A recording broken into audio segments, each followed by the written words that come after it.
Gracias por continuar del otro lado y ahora en imagen vamos a hablar de salud y en esta oportunidad vamos a presentar al doctor Daniel López. Él es médico neurólogo. Vamos a hablar de los tipos de demencia, especialmente cuáles son las características que tiene cada una de ellas y sobre todo cuáles son los síntomas a los que hay que estar muy alertas para hacer la consulta temprana al profesional. Aquí le presentamos al doctor Daniel López en imagen.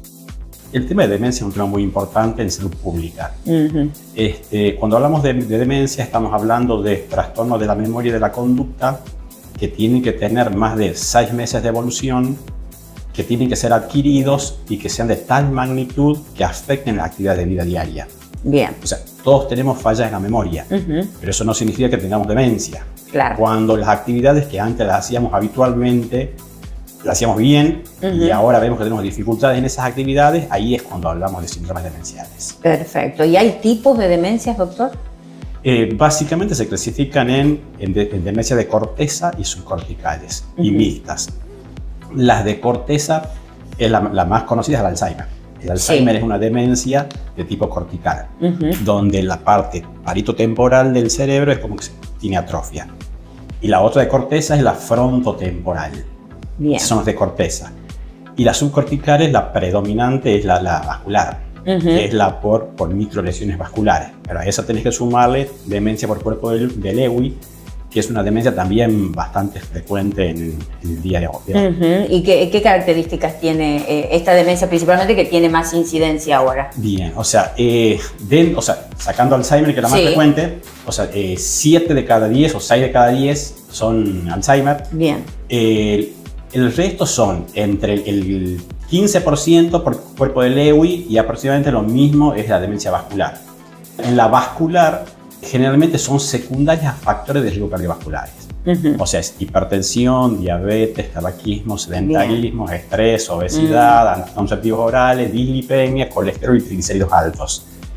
Por eso es importante mantener todos los factores de riesgo estables. Estables, controlados y estables las dos cosas. Exactamente, o sea, estando controlados, por más que haya microlesiones vasculares, la evolución de la enfermedad no sería tal. Bien. Por ejemplo, en las neurodegenerativas, Alzheimer por ejemplo, una vez que comienza la enfermedad, el declinar es constante. O sea, con medicación lo que podemos hacer es que ese declinar sea como más pausado. ¿Sí? O sea, en cambio en las vasculares, el declinar es escalonado. O sea, si tenemos una disminución de la capacidad cognitiva, controlando los factores de riesgo se puede estabilizar la enfermedad. O sea, no sigue avanzando. Bien. Y en la por cuerpo de Lewy, la cuerpo de Lewy es una muy característica, que es que en la neurona, dentro de la neurona se forma un corpúsculo, que es una proteína que se llama cuerpo de Lewy, que es una alfa-sinucleína, se llama la proteína, que tiene características específicas, que comienzan con un parkinsonismo, o sea, es temblor, muchas alucinaciones visuales, tal vez en un principio, siempre que hablamos de síndromes demenciales, hablamos de trastornos de conducta y trastornos de memoria. Claro. ¿Sí? En la por cuerpo de Lewy generalmente son parkinsonismo asociado a muchas alucinaciones visuales y tiene una característica específica que es la poca respuesta a antipsicóticos. O sea, que en los trastornos conductuales generalmente se da antipsicóticos. Claro.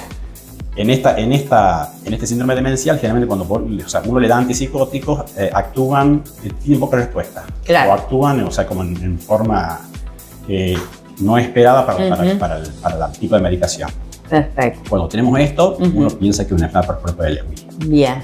Esta es la característica principal, digamos, que tiene ya para descartar las anteriores. Claro, o sea, todo síndrome demencial que veamos que tiene parkinsonismo y habría que pensar en cuerpo de Lewy. Bien, perfecto. Ahora, doctor, este tipo de demencias, ¿de qué manera se diagnostica, al margen de las características que tiene cuando una persona viene acá y dice, creo que tengo tal cosa? Perfecto. Lo ideal siempre es el diagnóstico temprano. Bien. Entonces, ante los primeros síntomas de trastornos de la memoria, lo mejor es consultar a un neurólogo. O sea, ¿cómo es el diagnóstico? El diagnóstico se basa en el examen físico, la anamnesis, que es llevar la historia clínica, estudios complementarios, o sea, resonancia, como para ver si es que tiene algún daño estructural. Hay que hacer lo que se llama evaluación neurocognitiva, que es una evaluación que hacen psicólogos especialistas en cognitiva, donde se evalúa por separado cada función mental superior. Bien. Y a eso un laboratorio, porque después también tenemos demencias que son reversibles. Por ejemplo, un hipotiroidismo, una carencia de vitamina B12, una carencia de ácido fólico, son causas de demencia tipo reversible. O sea, en el caso de una carencia de vitamina B12, se repone la medicación o se repone la vitamina B12 y revierte el cuadro. Perfecto, perfecto. Ahora, en lo que son los síntomas específicos, ¿a qué tienen que estar alerta las personas?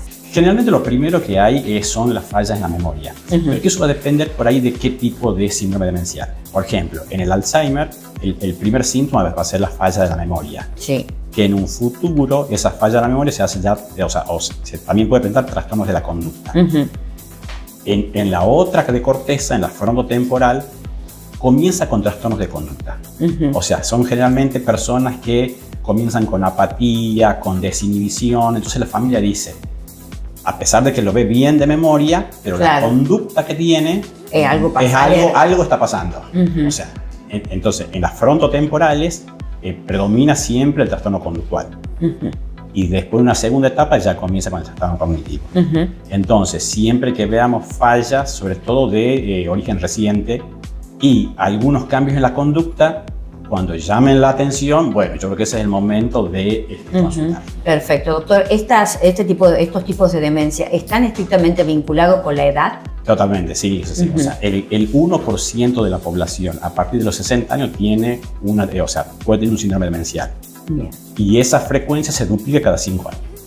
O sea que al 84, el 35% puede tener alguna demencia. Lo bueno es el mensaje de que detectado a tiempo se puede acceder a un tratamiento y, como usted decía, poder revertir o bien alentar. Claro, o sea, esa es la idea. O sea, a pesar de que hay medicación, que con la medicación lo que podemos hacer es calmar un poco los síntomas o detener la evolución de la enfermedad, lo ideal siempre, o todo está apuntado al diagnóstico temprano. Bien. Porque, o sea, cuanto más temprano sea el diagnóstico, la expectativa de vida o las condiciones de vida va a ser mucho mejor.